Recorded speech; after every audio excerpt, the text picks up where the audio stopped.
Hello dear students, कैसे हैं आप सभी। आशा करती हूँ आप सब ठीक होंगे, स्वस्थ होंगे, अच्छे होंगे। आईसीटी वर्चुअल क्लासरूम देहरादून में आप सभी का स्वागत करती हूँ।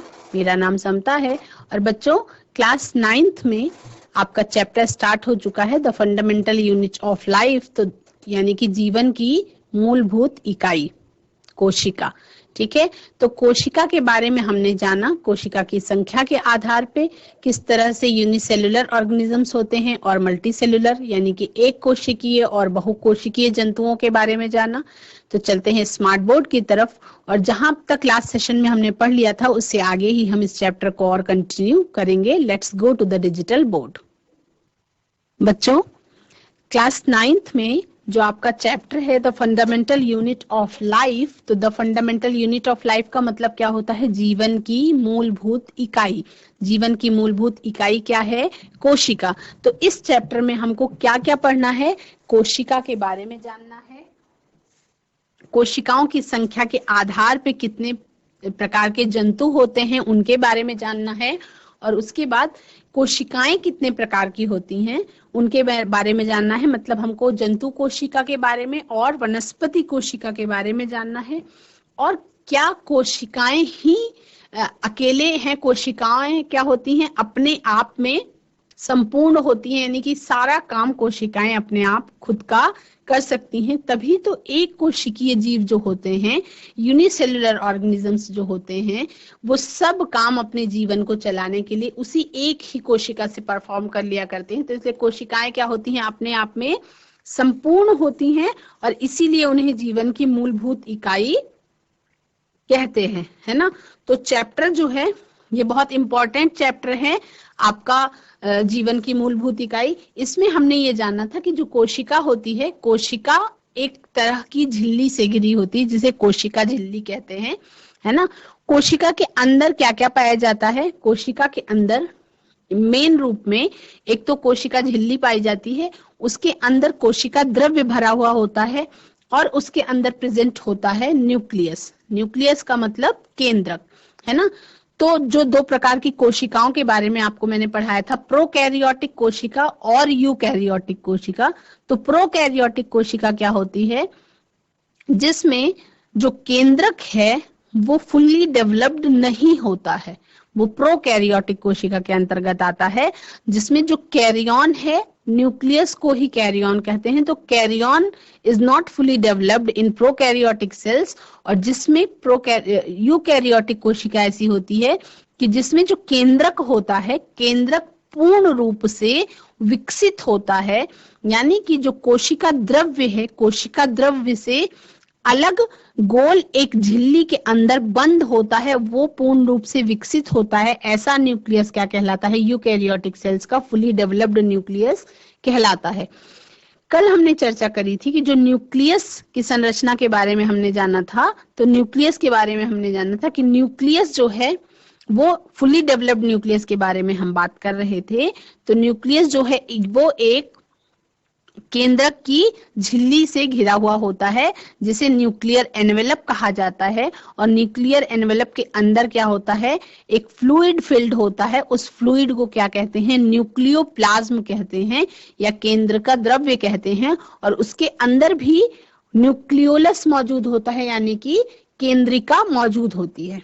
तो अब हम न्यूक्लियस और न्यूक्लियोलस यानी कि केंद्रक और केंद्रिका के बीच में क्या डिफरेंस है उसके बारे में जानेंगे। The nucleus is the main organelle of a cell. The nucleus is the main organelle of a cell. It is surrounded by the nuclear envelope. Nucleus जो है वो किससे घिरा हुआ होता है? न्यूक्लियर एनवेलप से घिरा हुआ होता है, ठीक है। और it is surrounded by the nuclear envelope. तो ये न्यूक्लियस का एक पार्ट हो गया, न्यूक्लियर एनवेलप, ठीक है। न्यूक्लियस के अंदर क्या होता है? It contains DNA, protein and the nucleolus. Nucleus के अंदर क्या क्या चीज प्रेजेंट होती है?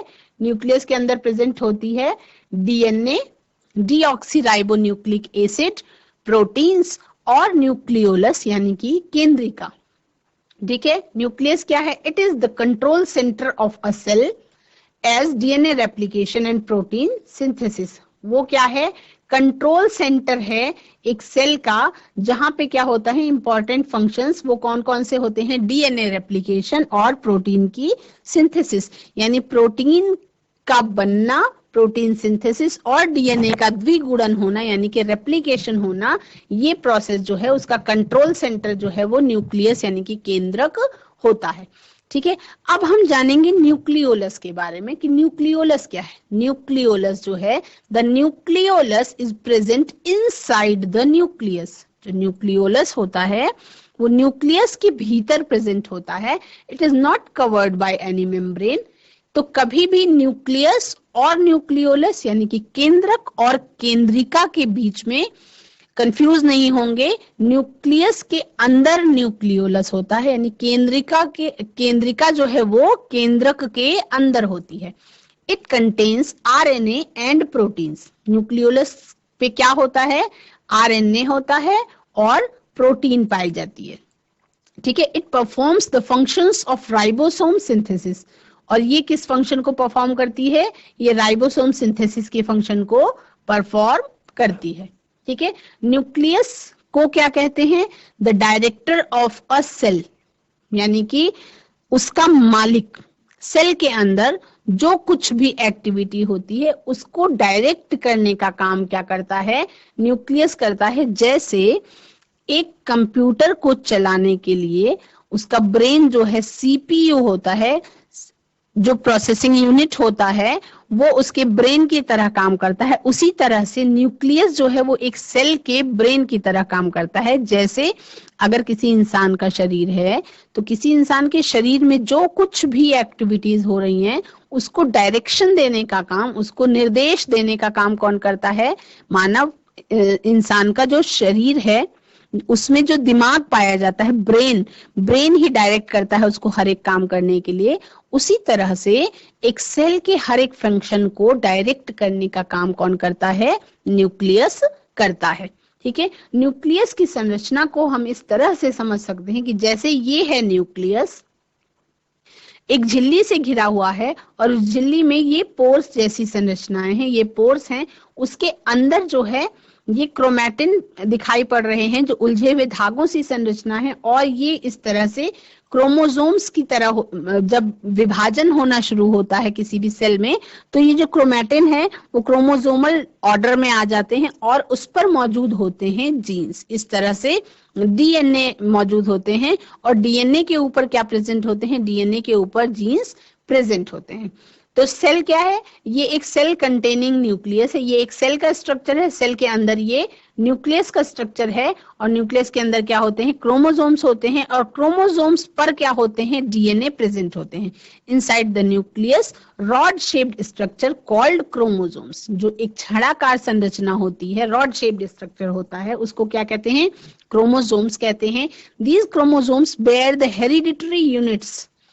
जो क्रोमोसोम्स होते हैं वो उस पर क्या पाए जाते हैं, आनुवांशिक इकाइयां पाई जाती हैं और उन आनुवांशिक इकाइयों को क्या कहते हैं, जीन्स के नाम से जाना जाता है। ठीक है, जीन्स क्या है, genes are the segments of DNA which provide information for carrying out the regular metabolic activity of a cell. Genes क्या है, डीएनए के ही सेगमेंट्स हैं, डीएनए के ऊपर पाए जाते हैं जो इंफॉर्मेशन को कैरी करने का काम करते हैं।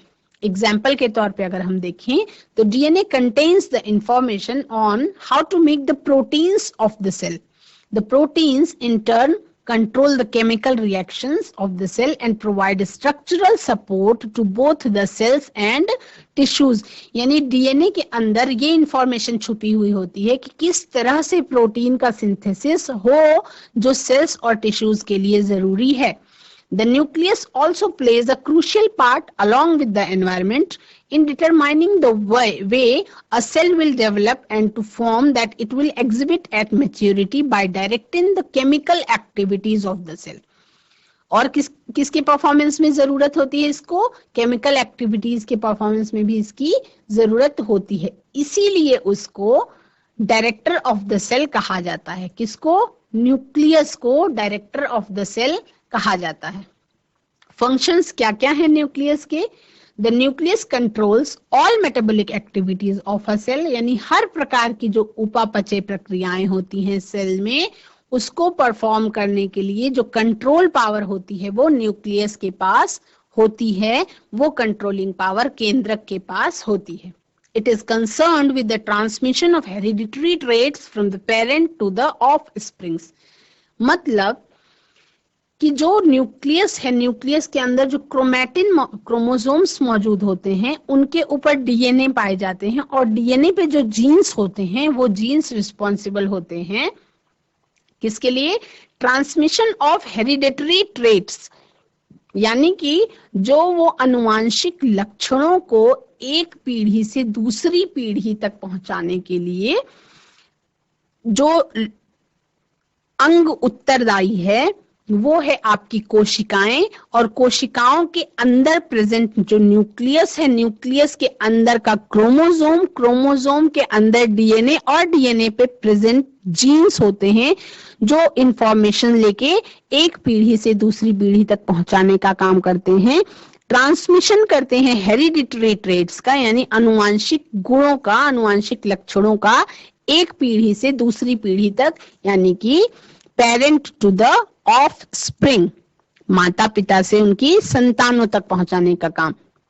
तो जैसे आप सब ने देखा होगा कि मान लीजिए किसी के पिताजी सांवले हैं और मम्मी उनकी गोरी हैं, ठीक है, बच्चा हो सकता है सांवला भी ना हो सकता है गोरा भी ना हो, गेहूं रंग का हो, है ना, या मम्मी की आंखें भूरी हैं, पापा की आंखें काली हैं, तो बच्चे के अंदर जो आंखें आए उनका कलर या तो दोनों में से कुछ एक हो या कुछ डिफरेंट ही हो जो अपने दादा दादी से आया हो, है ना.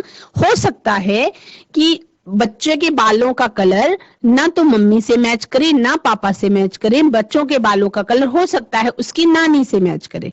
तो ये जो हर पीढ़ी से लक्षणों के जो ट्रांसफर होता है अगली पीढ़ी में, ये जो काम करता है वो कौन करते हैं? वही काम करते हैं ये जीन्स. जीन्स पर ही वो इंफॉर्मेशन प्रेजेंट होती है जिस इंफॉर्मेशन के द्वारा पेरेंट से ऑफ स्प्रिंग्स में लक्षणों का क्या होता है? ट्रांसमिशन होता है. ये लक्षण एक पीढ़ी से दूसरी पीढ़ी तक पहुंचाए जाते हैं और उसके बाद वो डेवलप होने के बाद दिखाई पड़ते हैं, है ना. तो बहुत ही इंपॉर्टेंट, अब ये जो हेरिडिटरी ट्रेट्स ट्रांसफर होते हैं इसको आप अनुवांशिकी के अंतर्गत आप जब बड़ी क्लासेस में पहुंचेंगे तो उसको और अच्छी तरह से पढ़ाया जाएगा ये आपको. तो न्यूक्लियस का काम क्या है वो मैंने आपको बताया कि it is concerned with the transmission of hereditary traits from the parent to the offspring. एक एक्टिविटी आप इसके लिए कर सकते हैं कि आप नोट करें कि जो आपके अंदर के गुण हैं, आपके अंदर के जो लक्षण हैं वो अपने मम्मी पापा से कितना अलग है. हो सकता है आपकी मम्मी के बालों का रंग और आपके बालों का रंग मैच ना करता हो, या हो सकता है बिल्कुल मैच करता हो. तो ये जो लक्षणों का ट्रांसफर है, जो लक्षणों को एक पीढ़ी से दूसरी पीढ़ी तक पहुंचाने के लिए जो उत्तरदायी होता है वो होते हैं न्यूक्लियस में प्रेजेंट क्रोमोसोम्स और उनके अंदर प्रेजेंट डीएनए जिन पर होते हैं जीन्स, है ना. तो न्यूक्लियस कितना ज्यादा इंपॉर्टेंट है वो आप इस जो मैंने बताया फंक्शन उसके लिए आप समझ सकते हैं. It plays an important role in cellular reproduction, यानी कि कोशिकाओं के दोबारा से रिप्रोडक्शन की प्रोसेस में जो न्यूक्लियस है वो रोल बहुत ज्यादा इंपॉर्टेंट करता है. The process by which a single cell divides to form two new cells. Cellular reproduction का मतलब क्या है? कोशिकीय प्रजनन, यानी कि एक कोशिका का उससे ज्यादा दो कोशिकाओं में विभाजित होने की जो प्रक्रिया है या दो कोशिकाओं के बनने की जो प्रक्रिया है उसमें भी न्यूक्लियस का बहुत बड़ा रोल है. It also plays a crucial part in determining the way a cell will develop and the form it will exhibit at maturity. It does this by directing the chemical activities of the cell. Nucleus जो है वही cell के अंदर होने वाली chemical activities के लिए उत्तरदायी है ना. अब सेल के अंदर प्रेजेंट न्यूक्लियस कितना ज्यादा इंपॉर्टेंट है ये आप समझ सकते हैं. एक इसके अंदर और क्या क्या कोशिकांग पाए जाते हैं हम उनके बारे में जानेंगे बच्चों. जो कोशिका है, कोशिका के अंदर बहुत सारे सेल ऑर्गेनेल्स पाए जाते हैं। कोशिका के अंदर बहुत सारे सेल ऑर्गेनेल्स पाए जाते हैं। तो हमने उसमें न्यूक्लियस जो सबसे ज्यादा प्रेजेंट है उसके बारे में जाना। न्यूक्लियस के बारे में हमने जाना कि न्यूक्लियस जो है, केंद्रक जो है, वो एक कोशिका का ब्रेन के रूप में काम करता है। एक कोशिका का डायरेक्टर ऑफ अ सेल जो है वो न्यूक्लियस कहलाता है। उसके बाद कुछ और कोशिकांग हैं जो कोशिका के अंदर पाए जाते हैं, जैसे कि माइटोकॉन्ड्रिया, वैक्यूल्स, प्लास्टिड्स, लाइसोसोम्स और भी एंडोप्लाज्मिक रेटिकुलम, गोल्जी बॉडी। ये बहुत सारे सेल ऑर्गेनेल्स हैं जो कोशिका के अंदर पाए जाते हैं। तो वो क्या कहलाते हैं? ये सारे जो पार्ट्स हैं ये कोशिका अंगक कहलाते हैं या सेल ऑर्गेनेल्स कहलाते हैं, है ना। इसमें एक इंपॉर्टेंट सेल ऑर्गेनेल है जो है वैक्यूल, जिसको आप क्या कहते हैं? रसधानियां भी कहते हैं। वैक्यूल्स को आप क्या कहते हैं? रसधानियां भी कहते हैं। वैक्यूल्स को क्या कहते हैं? वैक्यूल्स को रसधानियां भी कहते हैं। तो वैक्यूल क्या है? वैक्यूल जो है, a vacuole is a storage sac for solid और liquid contents found in a cell. जो वैक्यूल है वो सॉलिड और लिक्विड कंटेंट्स को स्टोर करने का काम करती है। Its enclosing membrane is known as tonoplast, which has a large number of pores on its surface. These pores control the entry and exit of different molecules. Vacuoles are found in both plants and animal cells. यानी कि जो रसधानियां होती हैं वो plant cell में भी मौजूद होती हैं और एनिमल सेल में भी मौजूद होती हैं। लेकिन जो प्लांट सेल में मौजूद होती है वो बड़ी होती है एनिमल सेल वाली की तुलना में। जो वैक्यूल है यानी कि रसधानियां हैं वो प्लांट सेल्स में भी प्रेजेंट होती हैं और एनिमल सेल्स में भी प्रेजेंट होती हैं। The central vacuole of some plant cells में occupy 50% to 90% of the cell volume. यानी कि जो प्लांट सेल में होती है वो बहुत बड़ी होती है, इतनी बड़ी हो सकती है कि वो 50% से 90% तक का सेल वॉल्यूम भी ऑक्यूपाई कर सकती है। In plant cells vacuoles are full of cell sap. जो प्लांट सेल्स होती हैं उसमें वैक्यूल जो है, रसधानियां जो है वो सेल सैप से भरी हुई होती हैं, है ना। और they provide turgidity and rigidity to the cells. A vacuole stores food and nutrients that a cell needs to survive. रसधानियों में क्या प्रेजेंट होता है? रसधानियों में न्यूट्रिएंट्स प्रेजेंट होते हैं जो एक सेल के जीवन के लिए जरूरी होते हैं। तो वो न्यूट्रिएंट्स क्या क्या होते हैं? अमीनो एसिड्स होते हैं, शुगर्स होते हैं और विभिन्न ऑर्गेनिक एसिड्स होते हैं एंड सम प्रोटीन्स। कुछ चीजें होती हैं जो एक कोशिका के जीवन के लिए जरूरी हैं, वो रसधानियों में क्या होते हैं? सेव होते हैं, है ना। It may store the waste products of a cell in single-celled organisms like amoeba. जैसे अमीबा जो है एक कोशिकीय जीव है, तो उस एक कोशिकीय जीव में जो फूड वैक्यूल होती है वो फूड आइटम्स को सेव करने का काम करती है। दैट अमीबा कंज्यूम्स, जो अमीबा खाता है। In some unicellular organisms, a specialized vacuole plays an important role in expelling excess water and some wastes from the cell. रसधानियां जो होती हैं, जो आपको स्ट्रक्चर दिखाई पड़ रहा है, रसधानियां कुछ इस प्रकार की होती हैं जो सेल के बीच में दिखाई पड़ रही है। ये बड़ा सा जो स्ट्रक्चर दिखाई पड़ रहा है जिसने सेल के काफी भाग को घेरा हुआ है, यही क्या कहलाती है? वैक्यूल या रसधानी कहलाती है। ये पार्ट क्या कहलाता है? यही पार्ट वैक्यूल या रसधानी कहलाता है। तो रसधानियां कैसी होती हैं? ठोस और लिक्विड दोनों पदार्थ के मटेरियल्स की स्टोरेज सैक्स होती हैं, संग्राहक थैलियां होती हैं। और जो जंतु कोशिकाएं होती हैं उसमें बच्चों रसधानियां यानी कि वैक्यूल्स जो हैं वो साइज में छोटी होती हैं, लेकिन प्लांट सेल्स में यही रसधानियां या वैक्यूल्स जो हैं वो साइज में बहुत बड़ी होती हैं। तो ये जो आपको स्क्रीन पे दिखाई पड़ रहा है ये आपका एक प्लांट सेल का डायग्राम है, इसमें जो रसधानी है वो आपको बहुत बड़ी दिखाई पड़ रही है और सारे सेल ऑर्गेनेल्स बहुत छोटे छोटे दिखाई पड़ रहे हैं, लेकिन जो रसधानी है वो बहुत बड़ी दिखाई पड़ रही है। जो पर्पल कलर का दिखाई पड़ रहा है आपको वो है आपका न्यूक्लियस, और न्यूक्लियस के अंदर थोड़ा सा और डेंस मटेरियल दिखाई पड़ रहा है डार्क पर्पल में, वो है उसका न्यूक्लियोलस। और उससे जुड़ी हुई और बहुत सारी संरचनाएं आपको दिखाई पड़ रही हैं। ऊपर ये जो दिखाई देता है ये आपका क्लोरोप्लास्ट कहलाता है, तो ये भी आपका एक सेल ऑर्गेनेल है, इसके बारे में हम अलग से पढ़ेंगे। सेल वॉल है जो सबसे बाहर की तरफ, ये सेल वॉल बच्चों केवल किस में पाई जाती है? प्लांट सेल में ही पाई जाती है। जो कोशिका भित्ति होती है वो केवल प्लांट सेल में ही पाई जाती है, एनिमल सेल्स में प्रेजेंट नहीं होती है, और उसके अंदर सेल मेम्ब्रेन पाई जाती है। ठीक है, उसके बाद एंडोप्लाज्मिक रेटिकुलम के बारे में भी हम पढ़ेंगे, और एंडोप्लाज्मिक रेटिकुलम कितने प्रकार का होता है उसके बारे में भी पढ़ेंगे।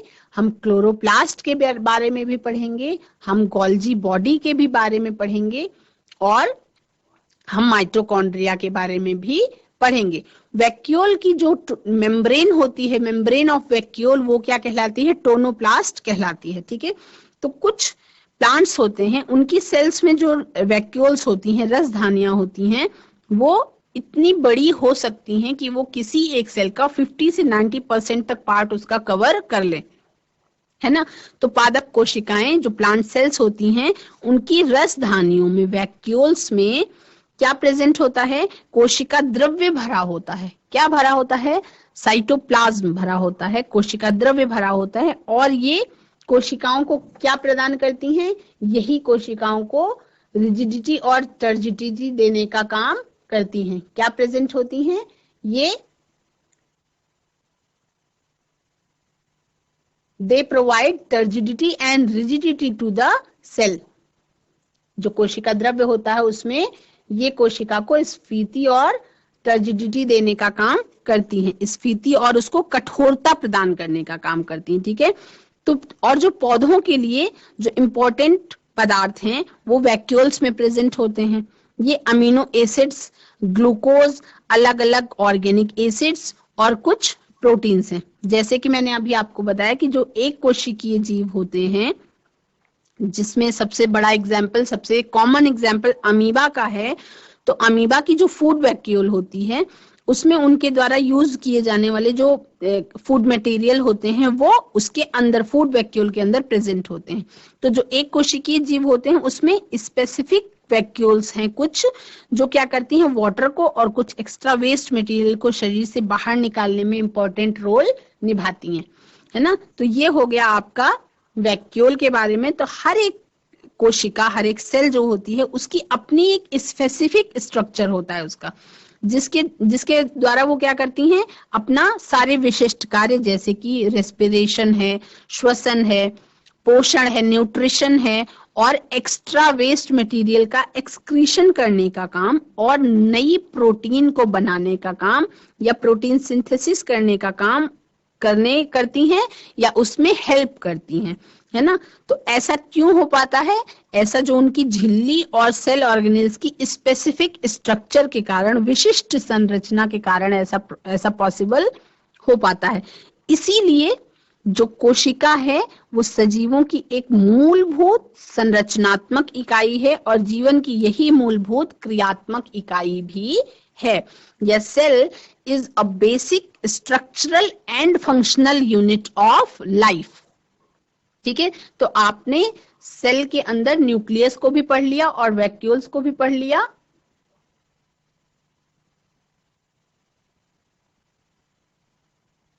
वैक्यूल्स का स्ट्रक्चर कुछ इस तरीके से दिखाई पड़ता है।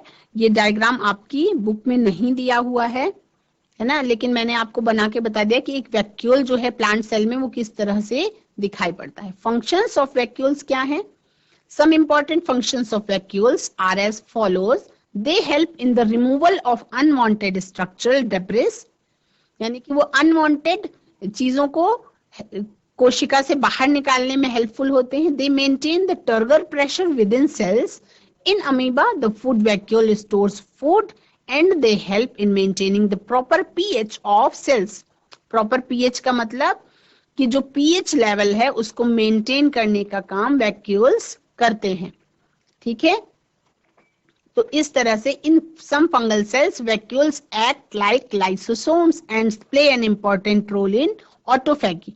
वैक्यूल जो है वो इस तरीके से आप देख रहे हैं कि किस तरह से वो टर्गर प्रेशर को मेंटेन करने का काम करता है। एक सेल दिखाई पड़ रही है जिसमें सेल वॉल है, प्लाज्मा मेम्ब्रेन है, साइटोप्लाज्म है और रसधानियों का साइज डिफरेंट हो सकता है। ठीक है, उसके बाद हम बात कर रहे हैं एंडोप्लाज्मिक रेटिकुलम के बारे में। तो ये एंडोप्लाज्मिक रेटिकुलम बच्चों हम अगले सेशन में पढ़ेंगे, क्योंकि इस सेशन में अगर एंडोप्लाज्मिक रेटिकुलम स्टार्ट करते हैं तो हम कंप्लीट नहीं कर पाएंगे। बच्चों, आज की क्लास में आप सभी ने सेल ऑर्गेनेल्स में न्यूक्लियस, न्यूक्लियोलस के बारे में जाना और आपने वैक्यूल्स के बारे में जाना, रसधानियों के बारे में जाना। अगले सेशन में हम इसी क्रम में एंडोप्लाज्मिक रेटिकुलम के बारे में और गोल्गी बॉडी के बारे में जानेंगे। आज की सेशन में इतना ही। That's all for today. Have a nice day. Take care. Bye bye.